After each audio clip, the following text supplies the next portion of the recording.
Blockbusters used to be worth their weight in gold, but not anymore. Blockbusters are a dime a dozen. I think there's one blockbuster that comes out every week.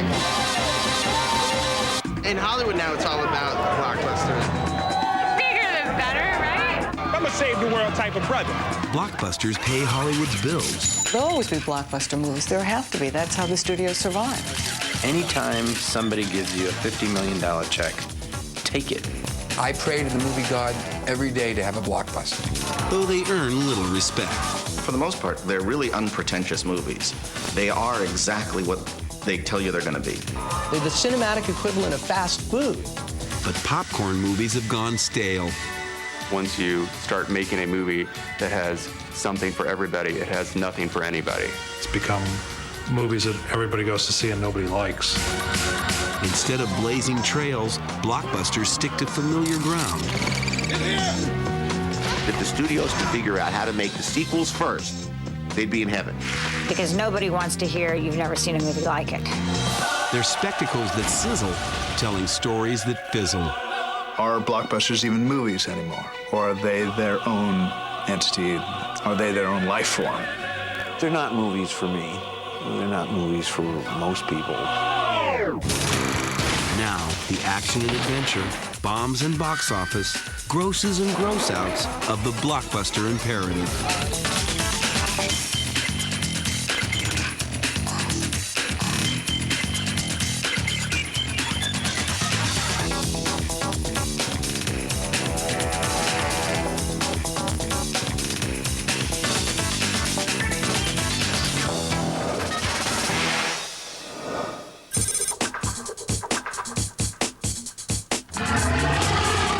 There's no escaping blockbuster movies. Steven Spielberg. We joke about them. Whereas Steven gave up when he met early adversity, I went on to reshape the entire film industry and create the blockbuster. We try to define them. Blockbuster means that people love it, right? That's all. We even get slightly peeved by them. Half the shit that you see in this goddamn Hollywood and, these movies that people make with superheroes bouncing around off the walls. And you're right, what shit that is. Since American cinema began, we've had blockbusters. From the 1920s to the 1960s, audiences lined up to see big-budget movies based on classic myths, cherished books, and prize-winning plays. Blockbusters raked in profits and even more praise. In short, they were the best Hollywood had to offer. Blockbusters are great. They've been there since Ben-Hur was a blockbuster. Lawrence of Arabia was, Dr. Zhivago. These were all kind of blockbusters in very different ways. Hollywood's offering something very different today. Instead of taking audiences on a journey, blockbusters just take them for a ride with a happy meal at the end. The world has turned upside down in the past 40 years. It used to be that the A movies were the serious, dramatic pictures starring big stars in intense, emotional confrontations, as in Harold, It's Not Your Child. And the B movies and the movies with soldiers and police officers and criminals and car chases. And now it's completely inverted. And these, frankly, these A movies, the kind of films that I do, are really B movies with A budgets. We are all basically in disarray, isn't it? We don't know what we're doing anymore.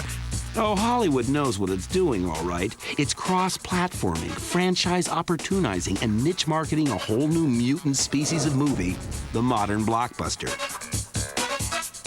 The current strain can be traced back a quarter century to a mechanical shark that bit the big one. By the early 1970s, Hollywood had lost its way with the extravaganzas that had been its meal ticket. The Sound of Music had made a mint in 1965, but afterward, Hollywood's bright ideas for blockbusters turned off audiences.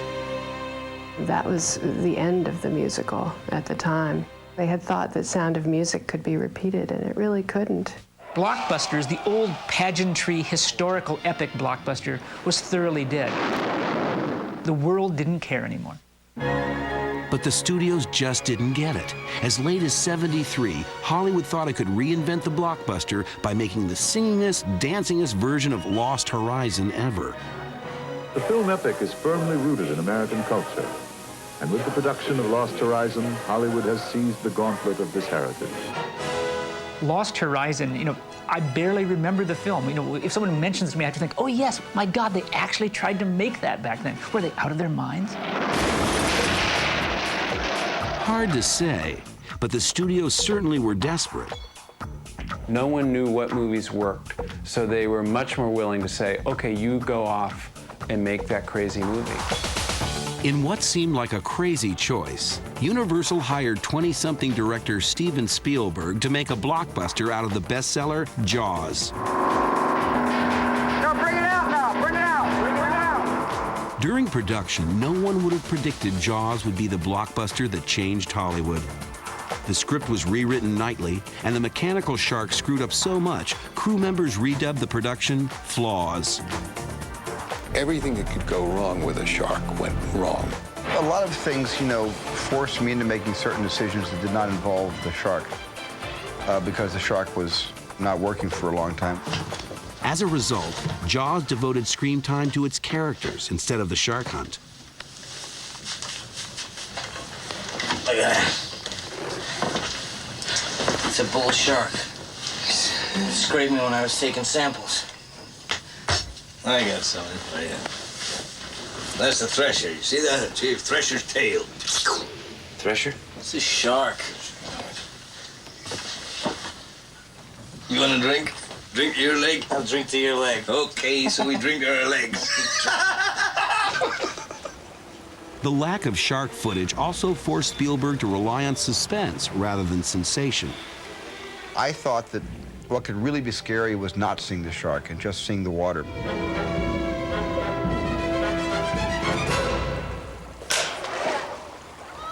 All right, there's a shark in the water. He's been killing people. Legs have been bitten off, and there's blood all over the place. Background action. There wasn't a great anticipation that Jaws would be a blockbuster.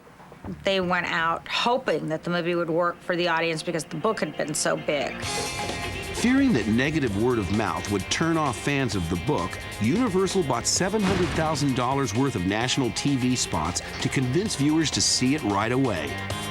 There was a plan to have this be the widest film ever released, and there was lots of dialogue about whether or not that would be smart. Most openings of that kind had been reserved for movies that the producers were convinced were going to tank, so they were getting their money in and out before the word caught up with them. When they previewed it and the audience response was so great, Lew Wasserman reduced the number of theaters to create this need to seek the movie out.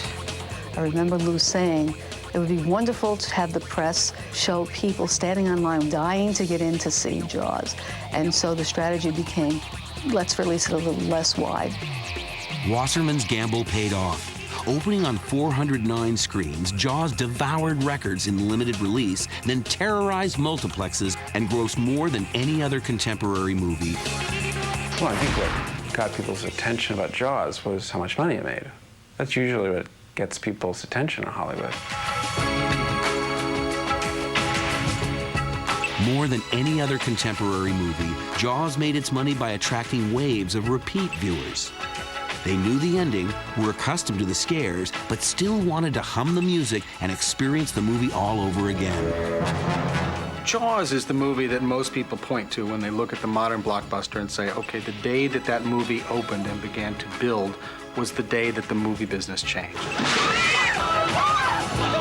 When Jaws came out, that's sort of what I remember as being the beginning of that phase. And it was ever after that that you kept looking for the next big thing. The blockbuster mutated again 2 years later with Star Wars. Star Wars bested Jaws by tapping into the teen market like no film ever had. It aggressively marketed merchandise and tie-ins to keep the movie in front of the public. But more importantly, Star Wars shook up 70s audiences that had grown tired of anti-heroes and ambiguous endings. The magic of Star Wars was that it actually came up with the kind of story that people wanted, which was both mythic and familiar and light. at just the point where the culture was turning away from the darkness of the 70s, away from Watergate, away from The Godfather, and moving towards something brighter, happier, and I have to add, younger. Star Wars was really for and by young people. Star Wars showed young fans what a rollicking B-movie adventure could be. It was a popcorn movie that made people feel like you could make more popcorn movies set in outer space. But the outer space imitators of Star Wars didn't see its B-movie zeal. They only got hyper about hyperspace, as exemplified by 1980's Saturn III, which also aimed for sci-fi blockbusterdom. There are only 4 inhabitants on Saturn III. One of them is not human.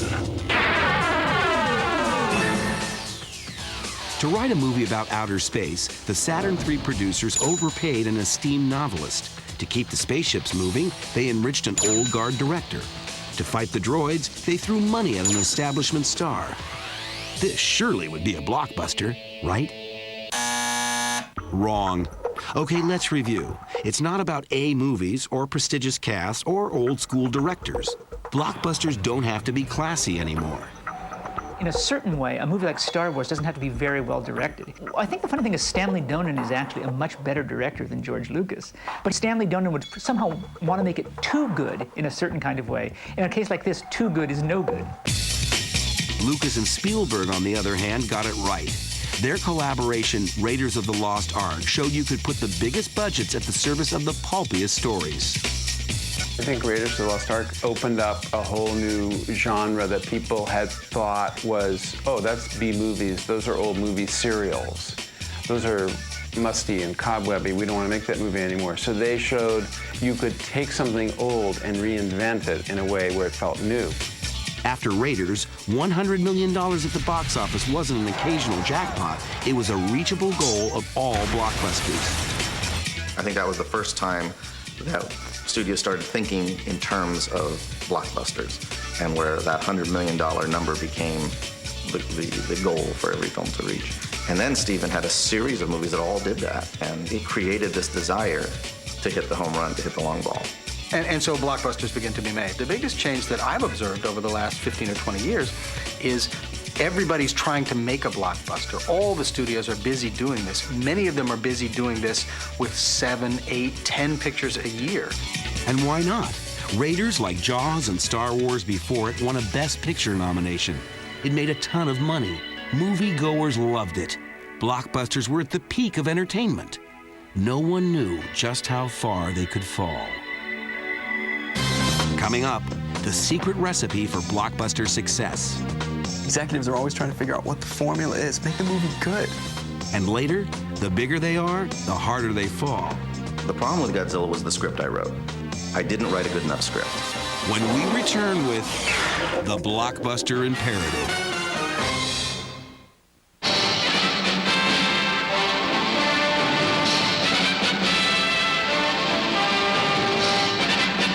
It's showtime, folks.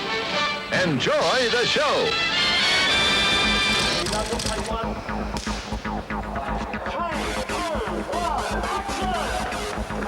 When it comes to producing successful blockbusters, there are 2 indisputable truths.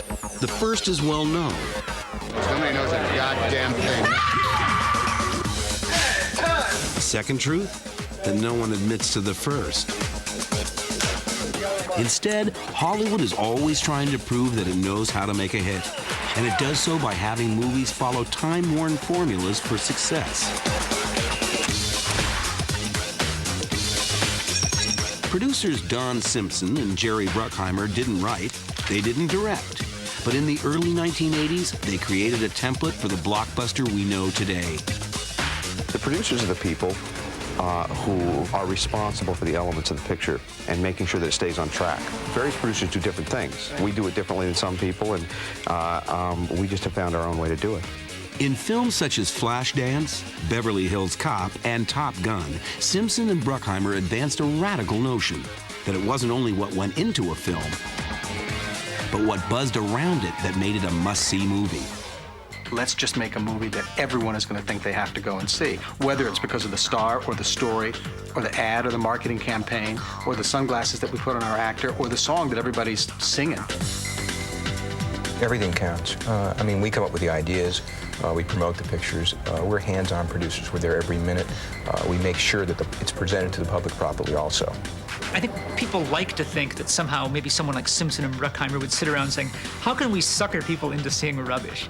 In fact, I think they probably thought, well, what is it I'd like to see? What do I like?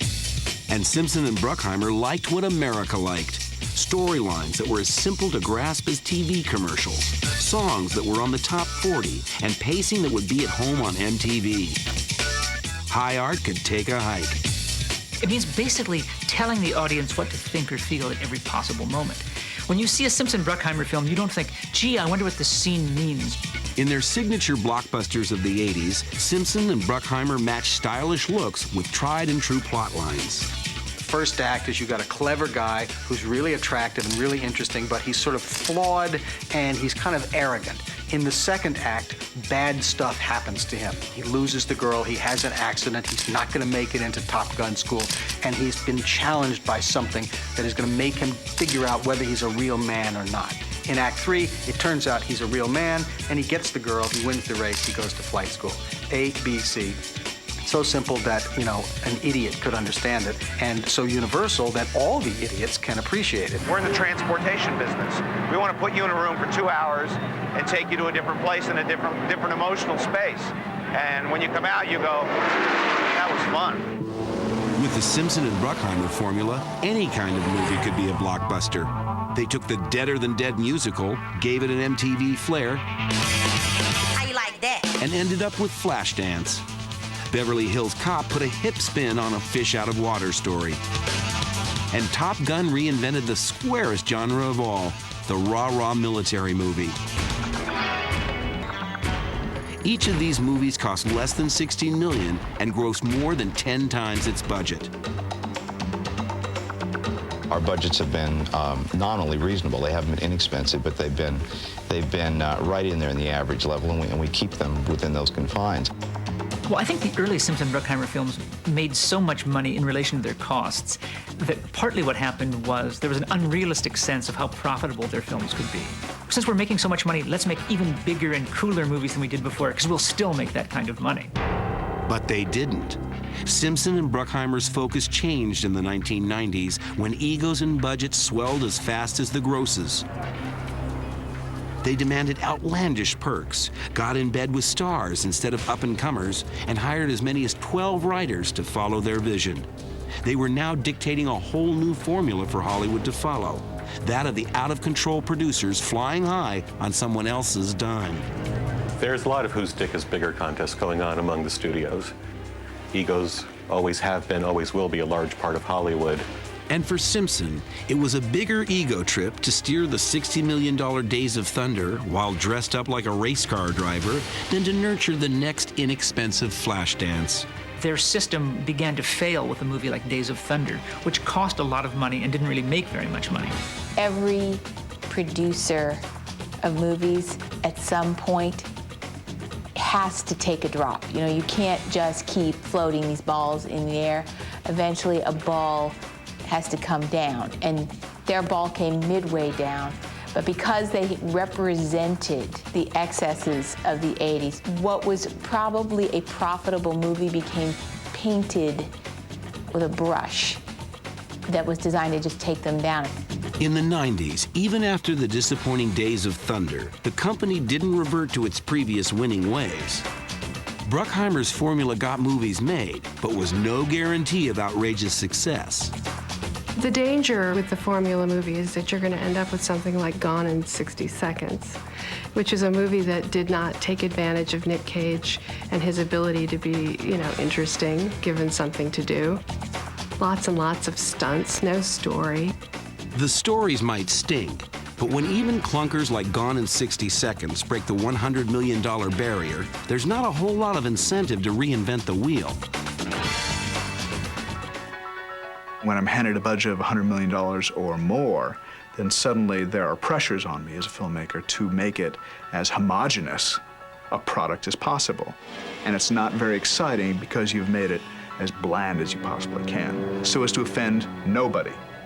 But in offending nobody, you also sometimes entertain very few people. The frustrating thing about when you're trying to set up a movie is that you better have another movie to reference what that movie is like. Because nobody wants to hear you've never seen a movie like it. If you go too far afield and you have a movie that's really offbeat and innovative, you'll often have audiences going, what is this? I don't get this. To make sure the audience gets it, studios and producers trade in familiar currency. And so a movie like Die Hard's plot and premise also die hard. There was a period where every film was described as Die Hard there was Die Hard on a boat, there was, Die Hard on Alcatraz. There were many, many of them. On a bus and on a plane, on a ship and on a train, in an arena and on an aisle, in a tunnel and up a mile. Hollywood remade Die Hard every way it could. The repetition reached absurd proportions. Like when a production company tried to launch a new blockbuster by making Die Hard screenwriter Steven D'Souza an offer. I was sent a script saying, we have a picture here, needs a rewrite, and you can direct it. I said, well, it sounds interesting. What is it? It's right up your alley. It's Die Hard in a building. So I realized we'd sort of come full circle when I heard that. It's easy to see what appealed to Die Hard's imitators. There were high stakes. Look, one of them told me they're going to bring this whole building down. What are you guys going to do about it? Frenetic fights and big bangs. Inevitably, the kind of films that I do are going to have stunts and explosions, but at the end of the day, it's all going to come down to a character the audience gets involved with. Screenwriter Rich Wilkes took this lesson to heart in creating the premise and lead character of XXX. When it came time to trying to reach a mass audience, I thought of the things that I like that have mass appeal, and I consciously sat down to write something to fill that bill. What Wilkes came up with was a blockbuster about an extreme sports star who transforms into a super spy. I thought of an idea that, in retrospect, when anybody hears it, it sounds like the most obvious idea in the world. And for once, I was the one that came up with it instead of being the guy in the theater going, why the hell didn't I think of that? And yeah, it was definitely a conscious effort to try to connect with a mass audience. This is a film for this generation, for the thrill-seeking, adrenaline rush crowd. This is the film. One reason XXX might have connected with audiences is that its star Vin Diesel was still a fresh face. Most studios, however, can't or won't gamble like that. I think the trend, and it's more from the owners, and it's just don't get me in trouble. You know, I don't care what it is, just no trouble. So safer, better, bigger is the name of the game today. In Hollywood, safer, better is studio speak for brighter stars. Blockbusters actually think they can guarantee success by making their cost higher. Big movies with big stars, you may not make money. I used to call them window dressing movies. It's a paradox. To be safer at the box office, studios take on more financial risk. Let's try it again one more time, okay? Minority Report was engineered to be a blockbuster. It's Steven Spielberg, Tom Cruise movie. I mean, the most successful director and actor in Hollywood today, teaming to make a sci-fi thriller. On paper, it looks like, you know, a perfect movie. It's got all the things in place that you would normally associate with a blockbuster. Then you start doing the math. What did Spielberg get? What did Tom Cruise get? What was the budget? What's the negative cost? And all of a sudden, a movie that makes $140 million looks like a catastrophe. Minority Report is an incredibly intelligent and smart movie and a demanding movie. So by its very nature, it's not an easy movie for mass audiences. Steven likes to say, you know, My Big Fat Greek Wedding outgrossed My Big Fat Tom Cruise movie. You know, putting Steven Spielberg and Tom Cruise together for a movie I thought was like an exciting thing to do. From a profit standpoint, you know, I'm way better making Something About Mary. Way better. It's not the only time A-list talent is flunked out. In 1998, Warner Brothers hired director Barry Levinson, Dustin Hoffman, and Sharon Stone, ignored all their discernible talents, and then asked them to keep Spear afloat. An action movie, and it's a love story, and it's conflicting, and it's a psychological thriller. scary as hell, I think, and smart, you know? Not a movie for dummies. Actually, it wasn't a movie for anybody, and Sphere quickly sank out of sight. People said, gee, that was supposed to be the blockbuster. That was supposed to be the roller coaster of the ride of the summer. What went wrong? The work isn't done on the script. They're made to make money. They're not made to be good. And so, by and large, no ambition, garbage in, garbage out. But as more formulaic movies get trashed at the box office, the formula may change. Because the thing isn't to rip off what's worked, it's to come up with the next thing that's a surprise. The roller coaster ride on a real roller coaster is not about how much money they spend building that roller coaster. It's about the heart in the throat experience because you don't know what's coming next. In 1999, The Matrix got that part right. Instead of delivering predictable beats, it became a blockbuster by keeping audiences on their toes. Matrix is a good example of a movie that kind of busts out of the straight and narrow. And there's a rare example of, a movie that wanted to be a big science fiction blockbuster and succeeded at it. That's the formula. It's like executives are always trying to figure out what the formula is. Make the movie good. If you make the movie good, people will go see it again. Coming up, the onus of opening weekend. I've always said that the weekend a movie of mine opens, I shouldn't be allowed to drive a car. And later, hyping the hits. Audiences agree the biggest adventure movie ever made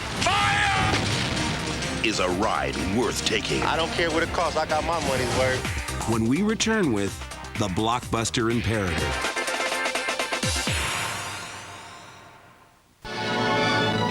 It's a gala opening. Army and Marine Corps units, tanks and all, turn out to mark the premiere of Warner Brothers' Breakthrough at the Hollywood Theater. Blockbusters do one thing very well: play to a packed house. The notion of going into a dark place with a couple of hundred people that you don't know and share the experience of watching a movie can never be replaced. It's epic. It's great. And in 2002, moviegoers shared that experience in huge numbers. Every year, the critics say, boy, that wasn't a very good year in the movies. And every year, the business or writers saying another box office record was set. This year, more people will go to the movies in America than have gone at any time since the mid-1950s. Since the advent of television, this is the biggest year in movie theater business. Record attendance is good for the studios, but at what point do event movies become non-events? I've been waiting a long time for this.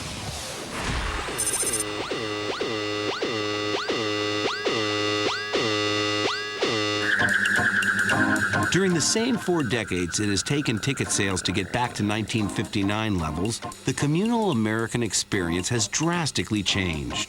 Membership in virtually every long-standing social organization, from the NAACP to the Shriners, from the League of Women Voters to the Masons, has plummeted.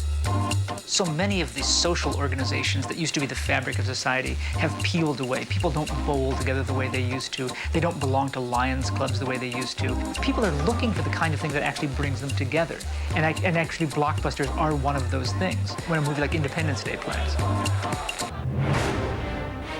I remember when Independence Day opened, I was in Westwood for the first screening, and there were beach balls popping around inside the theater. I thought, this is just like a concert. And it had that kind of energy. People had spent the night in front of the theater to get a ticket. And few movies can generate that kind of feeling.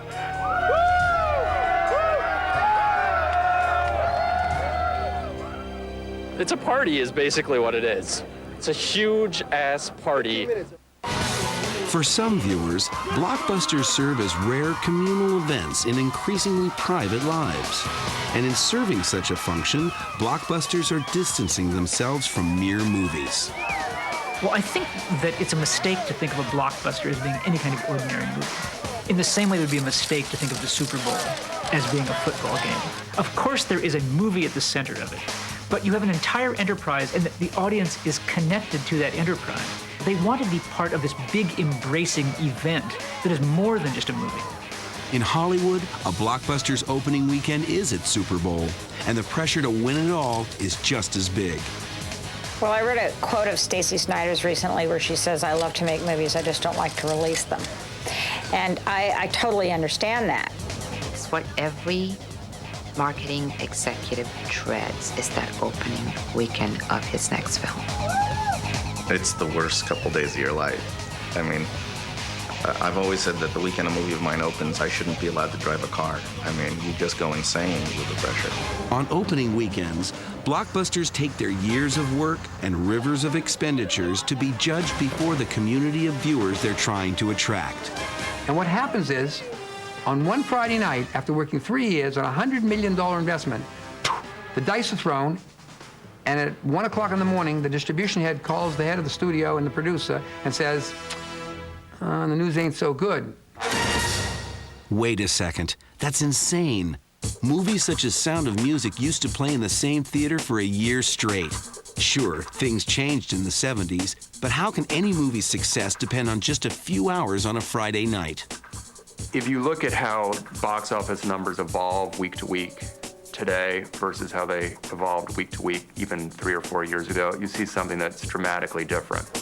Throughout the 80s and 90s, wider releases and bigger advertising blitzes forced opening weekends to shoulder more of a movie's overall ticket sales. But lately, things have gotten ridiculous.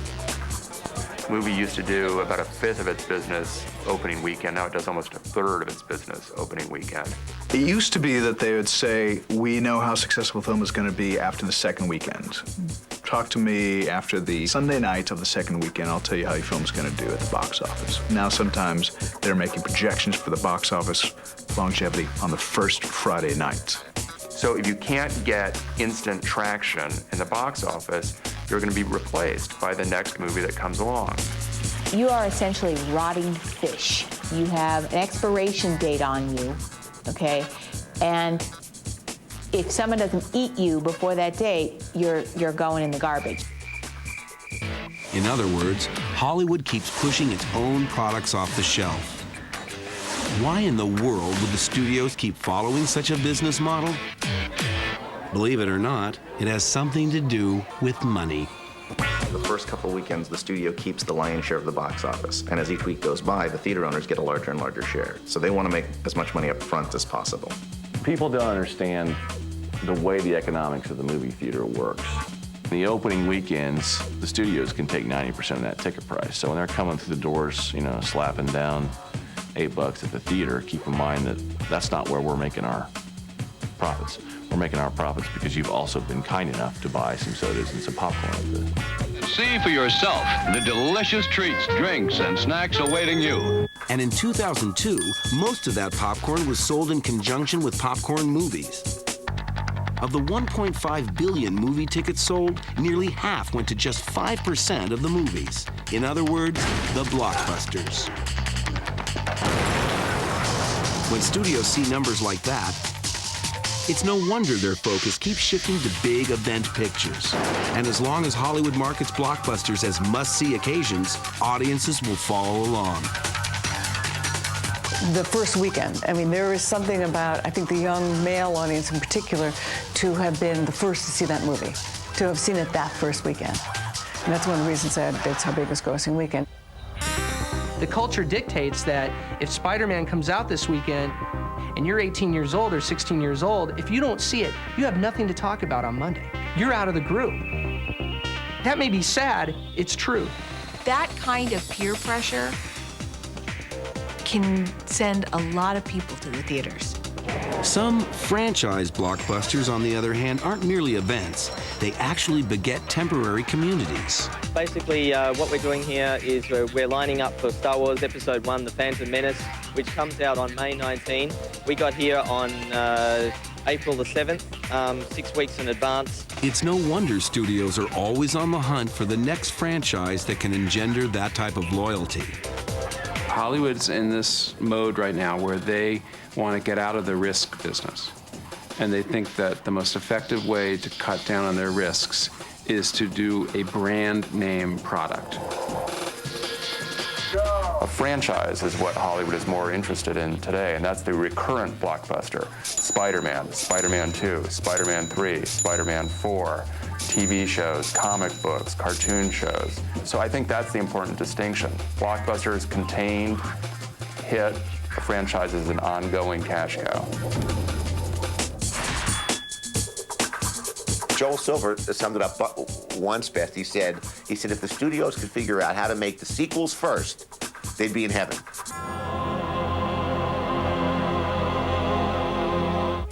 Sometimes sequels can recreate their communal experiences, but sometimes they can't, as proved by Speed 2. Traditionally speaking, isn't it true that the captain goes down with the ship? You can't blame Fox for trying, however. After all, sequels are big business, as Seth Green discovered while acting in the Austin Powers franchise.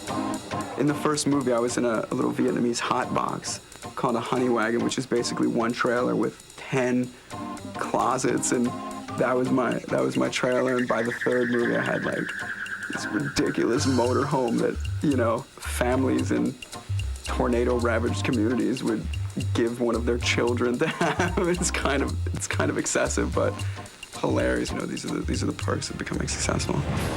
In Hollywood today, franchises are worth all the massaging they get.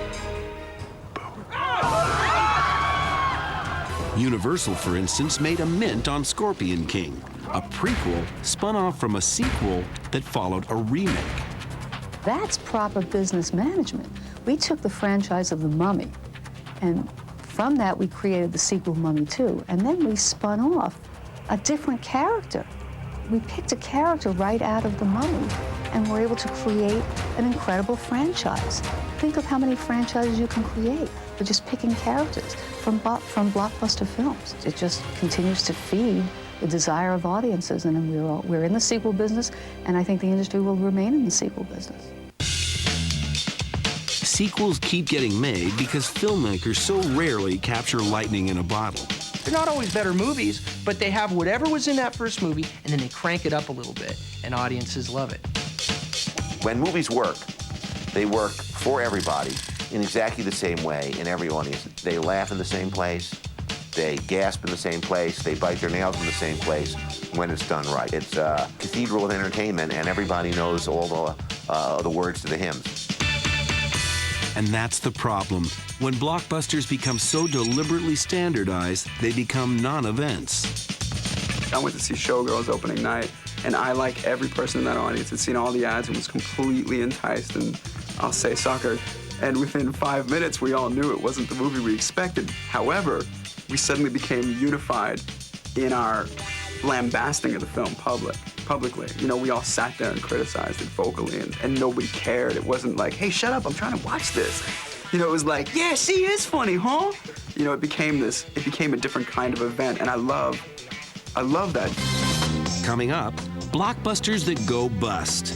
One used to be able to look at a movie or point at a movie like Ishtar and say, what a calamity. Well, this year there will be 12 or 14 Ishtars. And later, forecasting the future.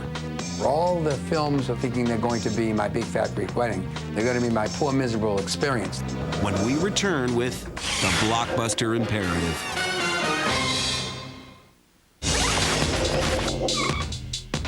The movie industry is just that, an industry. Commerce has always serviced the art. But lately, the relationship has changed. It kind of feels like it's that the movie sometimes gets lost amid the campaign of it all. Universal Pictures invites you to a world like none you've ever seen before.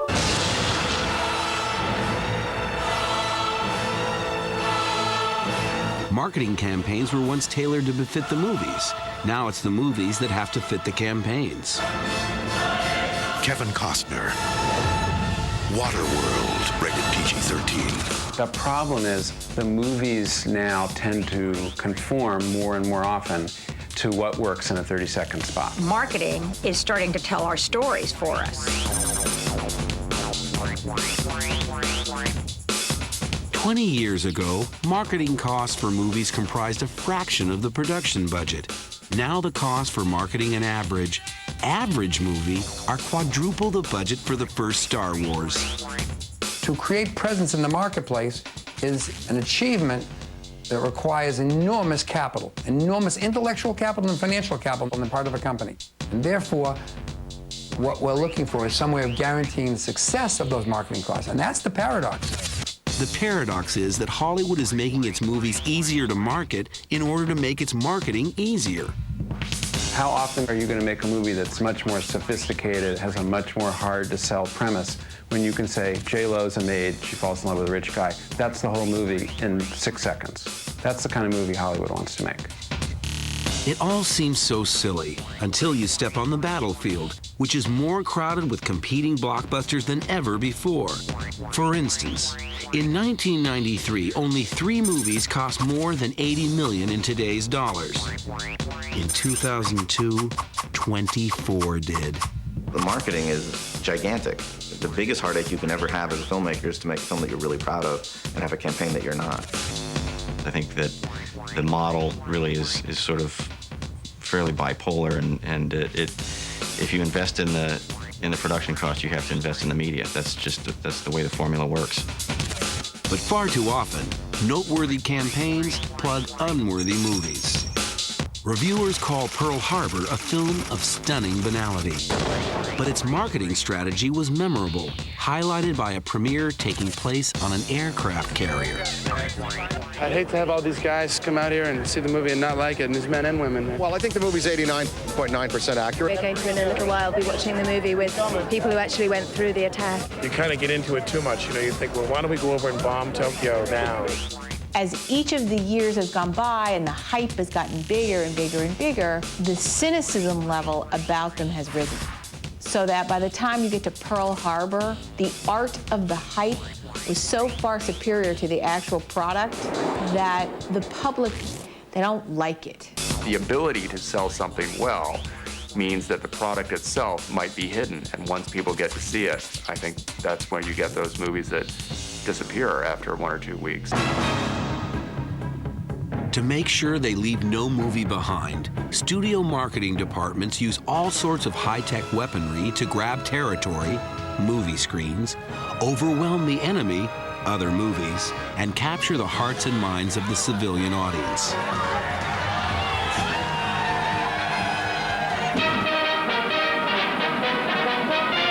Marketing movies is like going to war. Each battle, you know, different areas that you're choosing your battles, if it's advertising or media or publicity, those are all little skirmishes in the war. But if you aren't completely organized, lockstep, have an organized campaign of how you're going to do what you're going to do, chances are you're going to lose that war. It's a war where even the most powerful movies need allies. They'll look to see that they have the kind of promotion and partnerships that they think can sell the movie. I think the new James Bond movie has more than $100 million in promotional partners, so that the studio doesn't have to foot the entire bill of getting the word out. Audiences agree. Absolutely spectacular. Awesome. The biggest adventure movie ever made. Fire! Is a ride worth taking. I don't care what it costs. I got my money's worth. I've never seen anything like this ever. It's a blockbuster. It's just a great movie. To get the word out on a big-name movie, studios often spend between $40 and $70 million. $70 million just to tell people, here's the product, we think you'll like it. Not to make the product, mind you, not to distribute the product, but simply to say, here's what it is. Don't you think you'd like to have a look at this? Which, in the case of the movie Godzilla, most people said, well, actually, no. I don't want to look at that at all. Godzilla was produced by Dean Devlin and Roland Emmerich, who turned Independence Day into a monster blockbuster in 1996. When we went to sell the script for Independence Day, we asked that whoever bought it also bought into the concept of the campaign that we wanted to sell. Independence Day's campaign created a relentless buzz thanks to a Super Bowl ad where aliens blew up the White House. When it came time to market Godzilla, Sony decided to make an even bigger splash. Sony spent $125 million to produce Godzilla and an even more monstrous $200 million to market it. We started marketing the film a year before it came out, and that's just too long. The over-marketing sometimes of blockbusters leaves a bad taste in people's mouths, because you will see marketing that basically calls a film a hit before it's even been released. Months before Godzilla premiered in 1998, billboards, TV spots, and posters repeated the same gag: size does matter. What started off as a funny joke turned into a commentary, and that was not good. The first time we did a teaser where we said size does matter, It was just simply to distinguish the movie from Jurassic Park, to say it's a bigger lizard. But what happened is by continuing to use The Size Does Matter, it stopped being a gag and it became kind of like, we're a bigger movie, we're a better movie. Godzilla's marketing push was so relentless, it might have even fooled its own makers. On Godzilla, we made an enormous mistake in the script of just throwing you into the story and kind of assuming that you already had feelings about Godzilla. And I think it was an enormous mistake. 2 weeks before Godzilla's release, Devlin himself recognized the movie's missteps. But the marketing push had gathered too much steam to postpone the release and fix the film. It was horrible because the next 2 weeks now you have to go promote the movie. And you know it's not going to work. And so you're sitting there with a big smile on your face trying to hype a film, trying to be supportive. And you know what's wrong with it. And you know how to fix it. And that's just the worst position to be in. As the hype culminated in a gargantuan premiere at Madison Square Garden, the stars served up contractually obligated sound bites with a smile. Something in it for everybody. I'm sure everyone will love it. It's great. It's great fun to watch. It's really great. That's one of the things I'm proudest of, is that hopefully this might signal a new direction in Hollywood for the summertime. Ça, je crois que ça n'arrive qu'une fois dans la vie. C'est impossible d'avoir, je crois. The forced hype works. I was one of the people that was very, very excited to go see Godzilla. I was really rooting for that movie, so I got tickets. It was a huge event. We were all excited, but man, within the first 5 minutes, we knew that movie was terrible, and everybody in the audience knew it too, and we were so mad. That was a huge blunder on their part. All it had to be was pretty good. If you make the movie good, people will go see it again. Even though Godzilla never became the franchise Sony hoped for, it created enough awareness to make its money back after its worldwide release. It's all about attracting as much momentum as quickly as possible. And I don't know if that's because, as a nation, we have an incredibly short attention span. It's definitely going to be funnier than the second. Or just because the people who are so good at marketing have figured out that you have a very limited window in which to sell your product. And you can sell it as one thing, even if the reality is different. Pulling a bait and switch on the public is sometimes part of the job for movie marketers. At DreamWorks, I would probably say the one that was really like, oh my God, you just hated to dupe people into it was The Haunting, which is an unwatchable movie. To make audiences watch an unwatchable movie, DreamWorks had to craft the perfect campaign. So it hyped the stars and the blockbuster quotient of The Haunting while hiding the actual movie from critics. The result, an opening weekend of $42 million.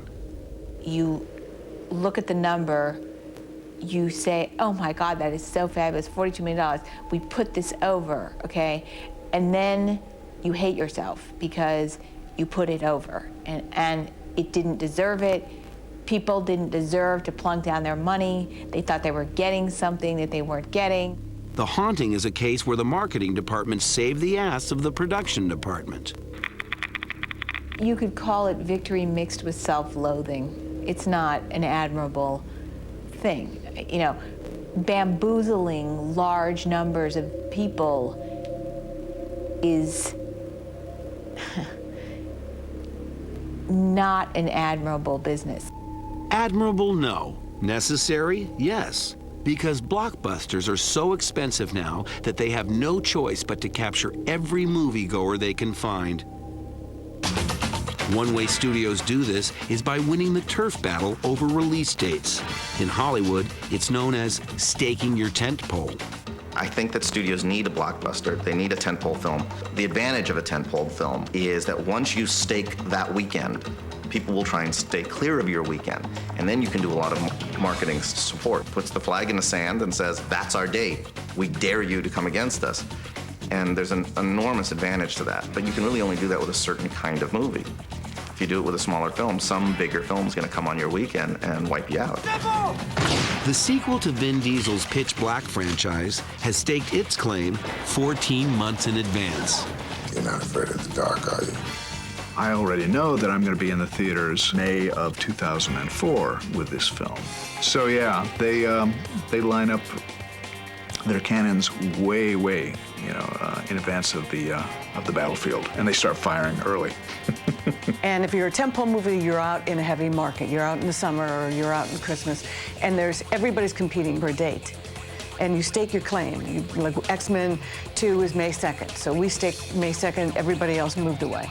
The setting of a release date, no matter how unrealistic, is another way that marketing departments influence the blockbusters we see.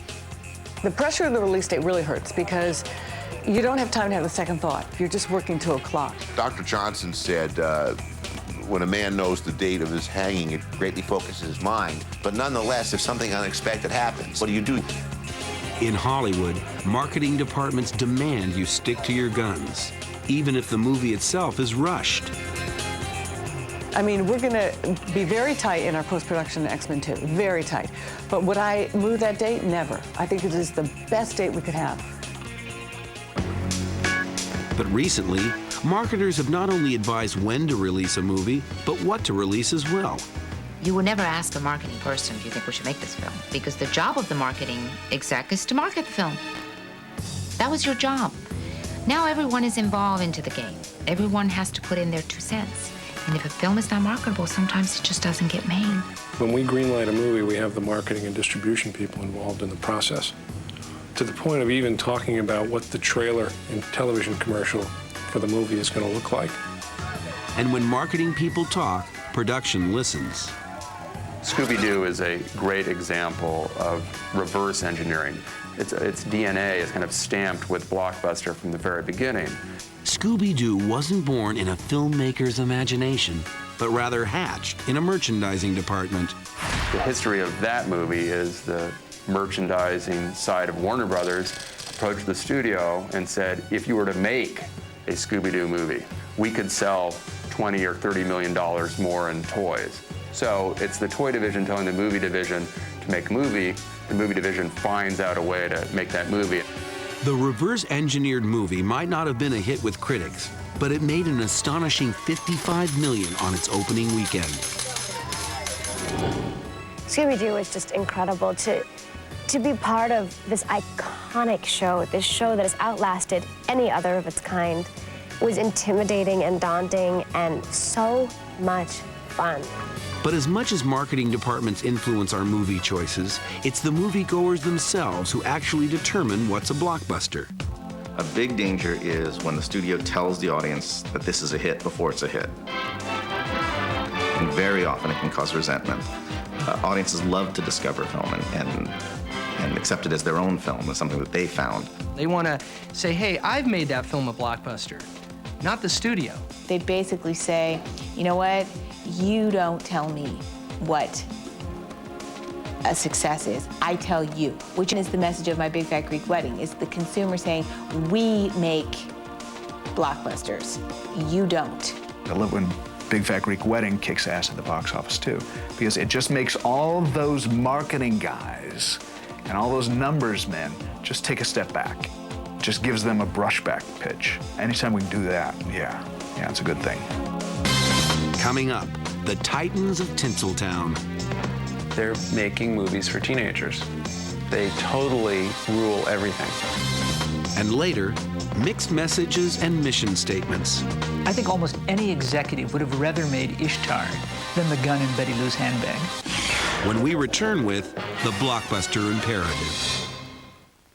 Your exhibitor conducts a continuous poll of what you like and do not like. So he does everything possible to give you what you want. Blockbusters are often accused of pandering. For example, but it's not only movies that are avoiding risks today. It's that the moviegoers themselves aren't taking them.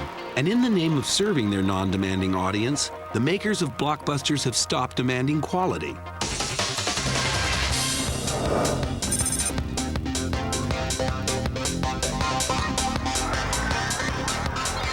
Meet the Titans of Tinseltown. They've never shaved. They needed their moms to drive them here. But make no mistake, these 14-year-olds rule Hollywood. Their responses are intuitive and emotional and visceral, and they drive the entertainment business. The people that have had the most success in Hollywood have been the people who are making movies for basically a pretty smart 14-year-old boy. Somebody who's alive, alert, interested in girls, interested in speed and excitement and fun. That visceral response is coming out of television, and out of games, and out of the internet. And it changes the nature of what film product is. You have to get that audience first, because they're the ones who will not only come opening weekend, but if the movie's halfway decent, will watch the movie 2, 3, 4, 5 times. Star Wars was known for its repeat viewing. But what dazzled Hollywood even more in the late 70s was the way cheap teen comedies could attract the same type of repeat viewership. One of them would be the Canadian movie Meatballs, which I think made 40 times its actual cost. That's the kind of rate of return that makes studios sit up and notice. And ever since, Hollywood has listened hard to what teens want. Artistically, of course, it's crazy that you let 15-year-olds determine the major structure of your industry. At the same time, in commercial terms, it makes absolute sense. The economics have become so prohibitive now that taking risk is just too frightening for people. And the corporations have taken over the studios, and therefore bottom line considerations are much more weighing on everyone. When bottom line considerations push aside intelligent filmmaking, the result is movies that only a teenager could love. Here's the big thing about 16-year-olds. They don't know anything. A guy like me, I've seen all kinds of movies. I have some idea of what a movie can be. If all you've ever seen are junk movies, you're going to go to Charlie's Angels and say, well, that was okay. They were cute and they jiggled nice, but they aren't going to understand, that was really a dumb movie. That's why you see a lot of older people angry about the movies, because the movies are not aimed at them. In 2002, Adam Sandler aimed his comic blockbuster Mr. Deeds directly at his teen audience. The movie shared a plot outline with Depression-era classic Mr. Deeds Goes to Town, but little else. If the remake was looking for love, it didn't find any. But by every important contemporary measure, the remake trounced the original.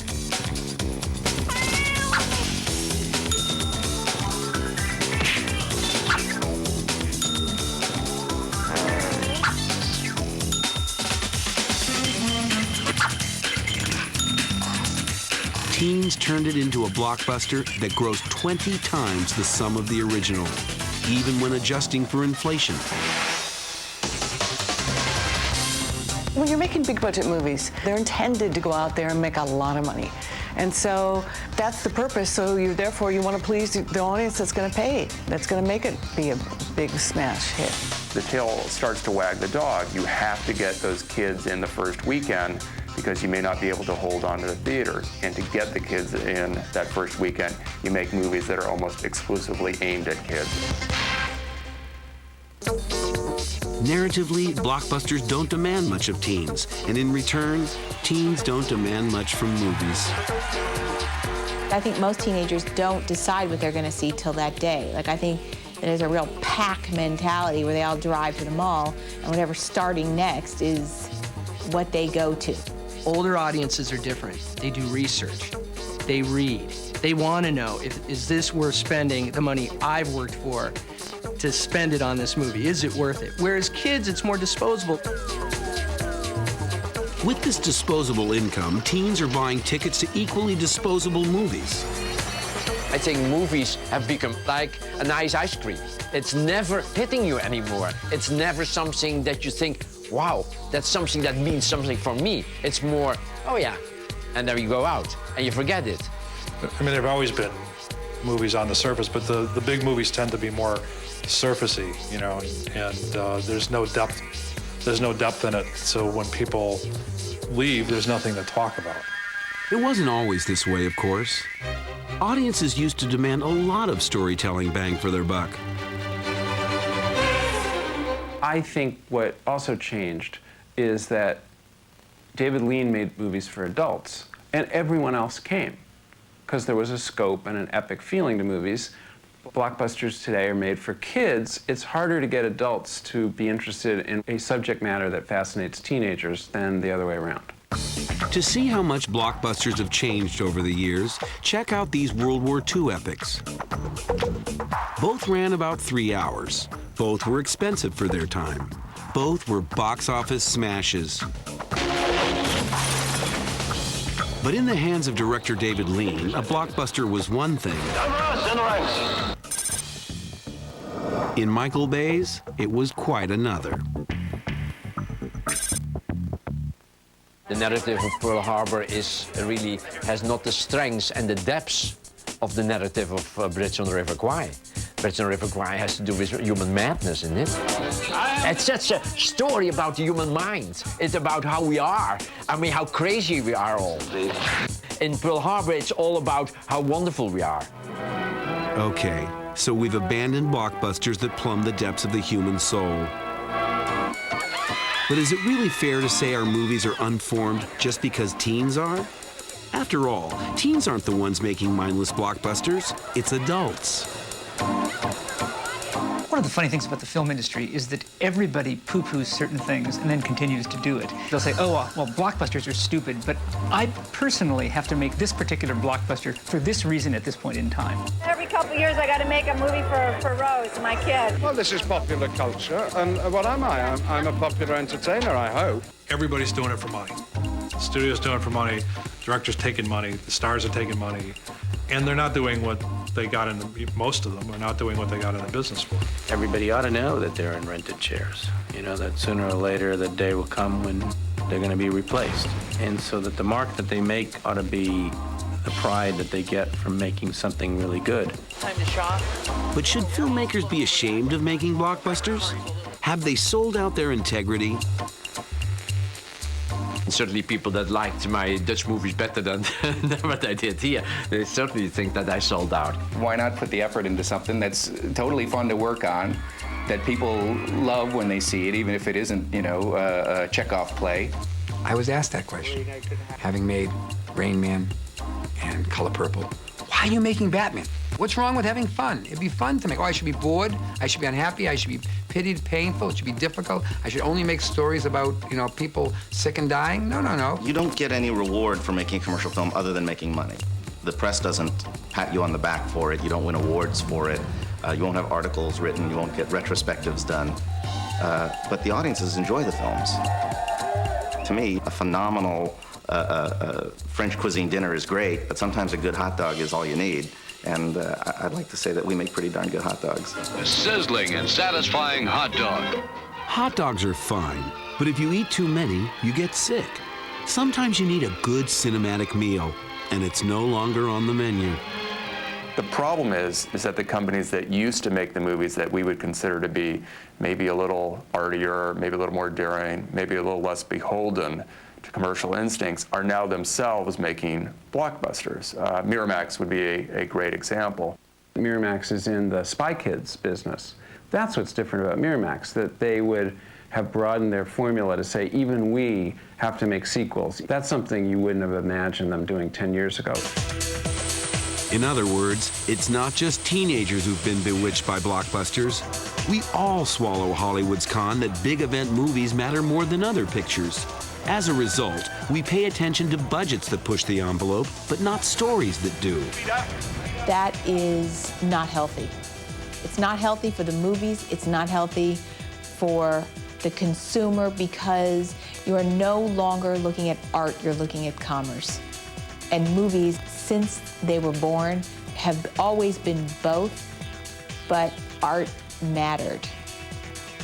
Other businesses are not reviewed in terms of how much they spend. I imagine some of it is because we spend a lot of money. Otherwise, I have no idea why anybody in Cleveland, Ohio cares what a movie costs.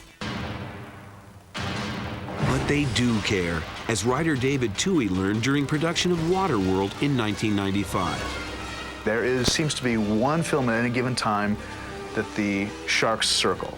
And Waterworld became that film for a good 3, 4, 5 months. And after a while, I got so tired of seeing reports in the press that just weren't accurate about what was really going on and what the budget really was. As the expenses of Waterworld rose, the media accounts went overboard.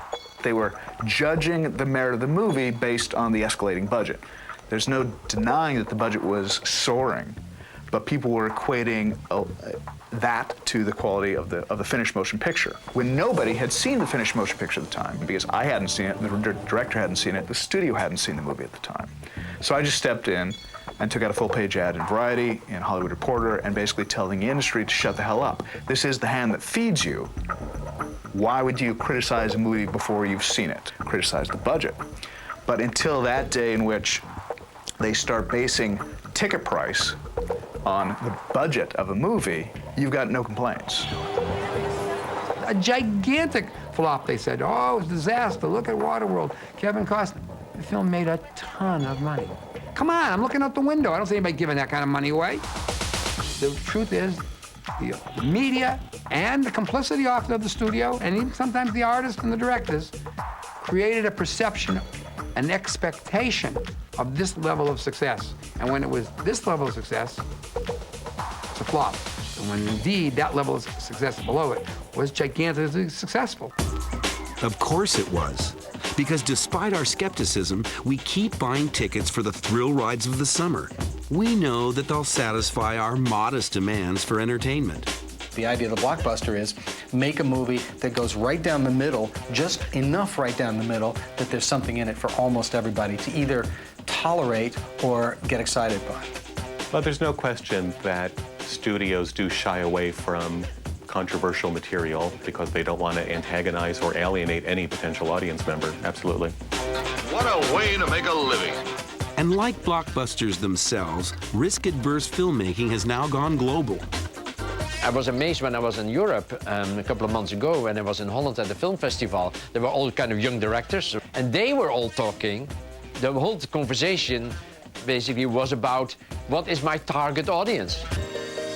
As long as target audiences, teen and otherwise, keep lining up in a blockbuster's crosshairs, as long as they fail to challenge Hollywood to make better movies, that's all they'll be, targets. It really goes a little bit from the fact that the audience is that what the audience eats. And that the audience will never eat something that has not been seen or has not been fed to them. Well, I'm not even sure what my expectations were, but it really made me feel warm and wonderful. Coming up, blockbusters and the buyer's market. I like to believe that audiences know when they're being sold crap, and a lot of times they just choose to buy it. When we return with the Blockbuster Imperative.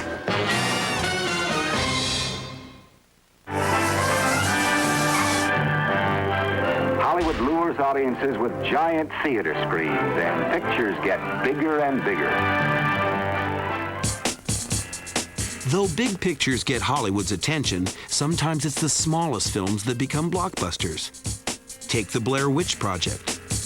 Who would have thunk a handheld video with amateur actors running around in the woods for 90 minutes would captivate $120 million worth of audience? To recapture that audience a year later, the sequel, Book of Shadows, Blair Witch 2, got the full blockbuster treatment.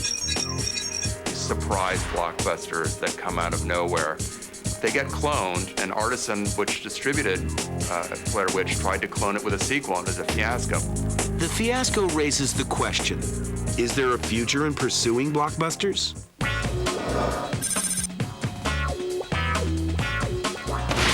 As movie eras go, the blockbuster phase has already outlasted Hollywood's so-called golden age. For the last quarter century, the prevailing form of cinema has been blockbusters. But as entrenched as they are in our culture, big-budget movies are hit-and-miss profit makers. The movie business is a terrible, terrible business to be in, where year after year after year, the return on investment for the people who are successful is tiny. If so, why do we keep on making them? The economics of the business are really such that one good blockbuster can more or less keep you afloat through the failure of lots of other things. So rationally, you have to keep trying to make blockbusters, even if you don't like to make blockbusters. That may be the conventional wisdom, but it hasn't stopped one of Hollywood's most successful moguls from challenging it. Jeffrey Katzenberg first bucked blockbusters in the late 80s when he rescued Disney Studios from a long slump with a slate of underdog films. Movies like Down and Out in Beverly Hills and Ruthless People, Good Morning Vietnam, where he was taking talent that weren't particularly at the peak of their careers at that point and finding these highly marketable concepts and executing very, very well against them. I think at Disney, 70 or 80% of the movies were profitable. But when Disney became flush, the studio wanted to be top dog, not an underdog. So in 1990, it bet the Mouse House on Dick Tracy. A very expensive movie that ultimately they claimed became profitable, but was a huge, huge roll of the dice, a frightening roll of the dice, and it could have lost them $100 million. Creating a blockbuster, especially one in the shadow of Batman and other superhero models, is literally like pushing this giant rock uphill. The entire forces of the company all have to be working in unison in their separate businesses to push this rock, this franchise, up the hill. It can exhaust you because the company gets a kind of tunnel vision. It's like, this is our business. But Katzenberg didn't think it was a smart kind of business. So in 1991, he wrote a 26-page memo outlining the ways Disney could escape the blockbuster biz. And he said, wait a minute, we're going about this the wrong way. Let's build a library. Let's not try and hit the home run every time. Let's create a library of really good singles and doubles, you know, dependable movies with dependable stars in them that a lot of people are going to want to go and see. I was working for Jeffrey at Disney at the time. I think it was a smart plan. Focus on good material and highly marketable concepts. If Disney wanted to avoid blockbusters, it sure as hell succeeded. Let's take The Gun in Betty Lou's Handbag. You're not going to lose money on the movie. You don't make any money, you don't enhance your reputation per se, but you are not endangering profitability at that point. Maybe not, but inexpensive duds are still duds. Unfortunately, it turns out it's just as hard to make a really good $25 million film as it is to make a really good $100 million film. And during the next couple of years at Disney, Katzenberg was responsible for making a number of really awful movies that cost $25 million and returned $4. You end up bleeding to death through paper cuts. You take a hit on every little movie that has no ancillary benefit. There are no rules in our business, but you break them at your peril. If there are any issues at Disney after that memo came out, it was on the execution side, not the concept side, that I think the strategy might have gone awry. Artistically, things went awry as well. He made several Pauly Shore movies. No one should do that. It's a lesson Katzenberg hasn't forgotten. First, he and Disney roared back with animated blockbusters such as Lion King and Toy Story. And in 2002, the 10th anniversary of Encino Man, the actors Katzenberg approved for his DreamWorks films were guys named Cruise, Hanks, and DiCaprio. Blockbusters will continue, I think, to get bigger and bigger. They have to become more and more spectacular. It's the logic of the enterprise. I think that's the fascinating thing, is you can't make smaller blockbusters. Blockbusters have always tried to put the major in major motion picture. But old school event movies had a harder time bringing spectacle to the screen. Lawrence of Arabia, I mean, it would spend a week while David Lean waited for the cloud formations to be exactly right when the camel came over the dune. But as movie-making technology has changed, so has the goal of a modern blockbuster. It no longer draws you in with a narrative, it knocks you out with spectacle. Every year, some movie does that to you. The movie that did it to me this year is Lord of the Rings, The Two Towers. There's a battle in that movie, the Battle of Helm's Deep, which is like no battle I've ever seen in any movie in my life. And it knocks you out. You want excitement. And I think that's the one thing that the movies consistently feel like that's what we're good at. We're in the excitement business. But does sensory excitement come at the expense of narrative? As directors, we all get seduced by the technology. And sometimes it's a very seductive mistress, technology. And it takes you places where you don't always want to go. It takes you away from the world of story sometimes. So we all get carried away with the tools of the trade, the train set that we're allowed to play with. I have to remind myself every once in a while to concentrate and get back to story, get back to actors. But many filmmakers forget all about story. In Harry Potter and the Chamber of Secrets, Harry escapes trouble thanks to a convenient flying car and a timely magical bird who wings to Harry's rescue not once, but twice during the climax.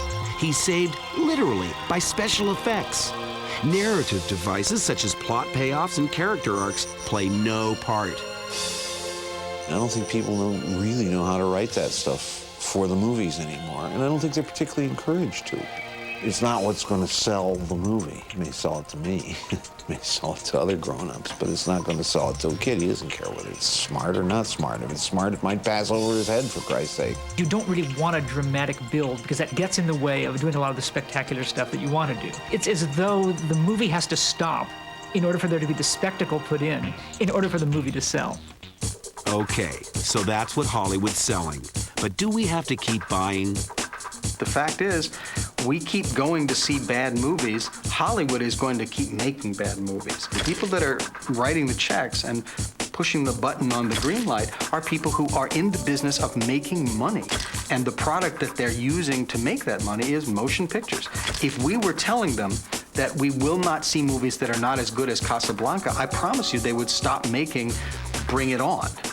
Or XXX. They wouldn't make those movies anymore. They couldn't afford to. Here's my advice to the audience of U.S. cinema. If you want to change things, if you want to get back to a time when there was a little more creativity and artistic expression and all those beautiful things we admire about the 70s, then stop going to see crap. I like to believe that audiences know when they're being sold crap, you know, and a lot of times they just choose to buy it. And maybe that's the point. Because even as blockbusters drift farther and farther from movies of old, we still have a choice.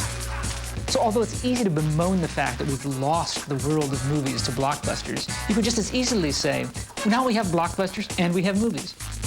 And there's always a chance that the next blockbuster we watch will be the next Star Wars or Matrix. Films that make us stand up and cheer instead of roll our eyes and groan. You just never know. Blockbusters are forces of nature. They happen. They're created out of enormous momentum from certain ingredients, but those ingredients have to fit together in a unique way. And the zeitgeist of the movie god has to bless them and sprinkle his pixie dust on it at the right moment. Otherwise, it's a wannabe buster. And those are painful. If you aim towards a blockbuster, beware.